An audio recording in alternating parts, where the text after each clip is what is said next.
नमस्कार दोस्तों, मैं हूं नवीन पाटीदार और आप देख रहे हैं वॉइस ऑफ एमपी। एक बार फिर बंगला बगीचा का अधूरा समस्या मुद्दा गर्माता हुआ दिख रहा है और ये मुद्दा नगर पालिका की परिषद बनने के 365 दिन बाद और जिस तरीके से विधानसभा चुनाव है उसके बाद गर्माता हुआ दिख रहा है। अब शहर के बंगला बगीचा वासियों में एक बार फिर इस बात की चर्चा है, क्या हकीकत में इस समस्या का जो अधूरी समस्या है उसका हल किया जाएगा या फिर एक बार फिर जिस तरीके से विधानसभा चुनाव सर पर है और उसका बंगला बगीचा जो जीन है वो बाहर आया है। इस तरह के सवाल खड़े हो रहे हैं। दूसरी तरफ अगर बात किया है तो जो आज विशेष सम्मेलन नीमच नगर पालिका परिषद ने बुलाया है उसे लेकर भी जो एक वाद विवाद सामने आ रहे हैं, जहां एक तरफ कहा जा रहा है कि ये समस्या नहीं है, यहीं इसको जो है सुलझाया जा सकता है। जिस तरीके से सरकार ने जो मसौदा तैयार किया था और ज़मीन पर जो लागू किया गया था वो नगर पालिका के जो कर्मचारी है उन्होंने इस पूरे मसौदे को तोड़ फोड़ दिया था। जिस तरीके से बात करें, जो रजिस्ट्रियाँ थी 2009 से रजिस्ट्रियाँ बंद है और रजिस्ट्रियों को ही मान्य किया जा रहा है, जबकि हिब्बानामा हिंदुवादी बंटवारा हाई कोर्ट इसको मान्य करता है, लेकिन नगर पालिका के परिषद और नगर पालिका जो जिम्मेदार अधिकारी है वो इसे मान्य नहीं कर रहे हैं। तो एक बड़ा सवाल खड़ा होता है कि क्या हाई कोर्ट से बढ़कर नगर पालिका है के जिम्मेदार अधिकारी है जो इस पूरे हिब्बानामा और हिंदुवादी बंटवारा है जो इसे मान्य नहीं कर रहे हैं। अगर बात किया है दूसरी तरफ तो एक पोस्ट सोशल मीडिया वायरल हो रही है, वो पोस्ट श्रीमती रंजना करण सिंह परमार की पोस्ट वायरल हो रही है।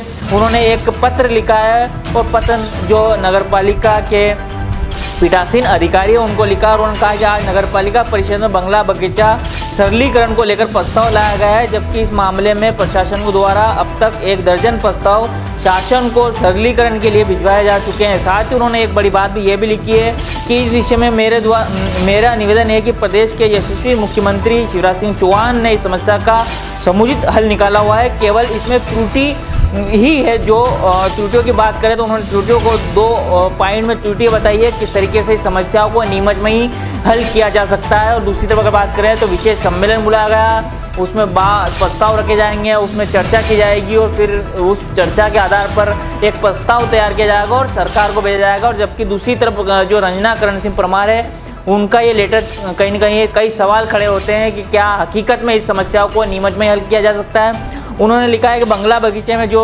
स्ट्रक्चर 50 साल पहले बने उन पर टाउन एंड कंट्री प्लानिंग का नियम लागू नहीं होता है, क्योंकि तब यह विभाग और कानून अस्तित्व में ही नहीं थे। ऐसे में सुप्रीम कोर्ट की साफ गाइडलाइन है कि जो कानून जिस दिन अस्तित्व में आता है उस दिन से लागू होता है। ऐसे में बंगला बगीचे में निर्मित स्ट्रक्चर यथा स्थिति में व्यवस्थापन किया जाए, ये एक बड़ा सवाल खड़ा किया है।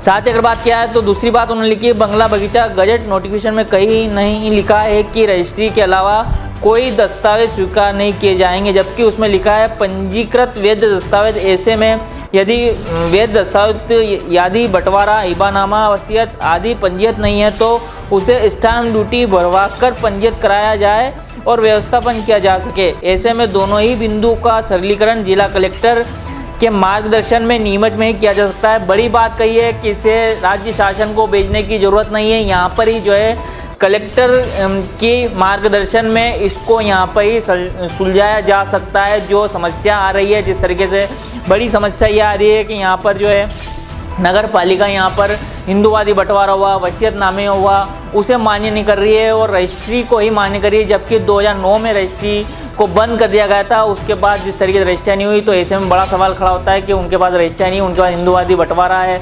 हिब्बानामा है, तो उनके जो स्टाम्प शुल्क है उसको भरवा कर और यहाँ पर पंजीयत जो है व्यवस्थापन का काम किया जा सकता है। इस तरह की बात यहाँ निकल के सामने आई। साथ ही अगर बात करें तो एक पेलेंट्री को लेकर भी जो एक बड़ी समस्या है कि पेलेंट्री से आवेदन करने वालों पर भारी भरकम पेलेंट्री लगाई जा रही है। यह प्रतिदिन के अनुसार इस प्रावधान को ख़त्म करना है। साथ ही अगर बात करें तो वर्तमान में व्यवस्थापन कराने वाले सबसे पहले हुई या खरीदने वाले की पहली रजिस्ट्री मांगी जाती है, जबकि सामान्य वर्तमान में जो बेचदार है या परिवार में जिनके नाम पर दस्तावेज पंजीकृत है उनके आधार पर ही अगले नाम पर रजिस्ट्री हो जाती है। ये भी एक बात यहाँ सामने। उप पंजीयन दस्तावेज को लेकर बंगला बगीचा क्षेत्र में भवन में भूखंडधारियों के पास पारिवारिक बंटवारा, हिब्बानामा, वसीयत आदि पंजीयन दस्तावेज हैं। इन्हें मान्य नहीं किया जाता है। ऐसे में हजारों लोग जिनके पास सालों से पहले कागजों में पारिवारिक बंटवारा होकर हिब्बानामा, वसीयत आदि लिखे हैं, यही लोग सबसे ज़्यादा परेशान हैं। यानी कि जो रजिस्ट्री नहीं है, जिनके पास पारिवारिक बंटवारा है, हिब्बानामा है, वो लोग ज़्यादा परेशान हो रहे हैं क्योंकि उनके नाम पर रजिस्ट्रियाँ नहीं है और रजिस्टर 2009 में बंद हो चुकी थी। तो ऐसे में बड़ा सवाल खड़ा होता है कि इनको जो है स्टाम्प शुल्क जमा करवा कर इनके नाम जो है व्यवस्थापन किया जाए। साथ ही अगर बात करें लीज प्रीमियम सबसे ज़्यादा भारी पड़ रही है। 1000 से लेकर 5000 वर्ग फुट तक के अलग अलग स्लैब में लीज प्रीमियम दर निर्धारित है। लीज चालू कलेक्टर गाइडलाइन के आधार पर ली जाती है। इसमें भी ज़्यादा भार जो है बंगला बगीचा वासियों को हो रहा है। ऐसे में बड़ा सवाल खड़ा होता है कि जिस तरीके से जो समस्या है वो समस्या नहीं है, यहाँ पर ही उस समस्या को सुलझाया जा सकता है। इस तरह की बात नीमच नगर पालिका के उपाध्यक्ष जो है रंजना करण परमान ने एक पत्र लिखा है और पत्र भी मैं आपको बता रहा हूँ किस तरीके से उन्होंने पत्र लिखा है। सबसे बड़ा सवाल खड़ा होता है कि इस समस्या को राज्य शासन को ना भेजा जाए और यहाँ पर उस समस्या का हल कर लिया जाए। ऐसे में दूसरी तरफ आज परिषद की विशेष सम्मेलन है, अब उसमें देखना होगा किस तरीके से क्या बात रखी जाती है।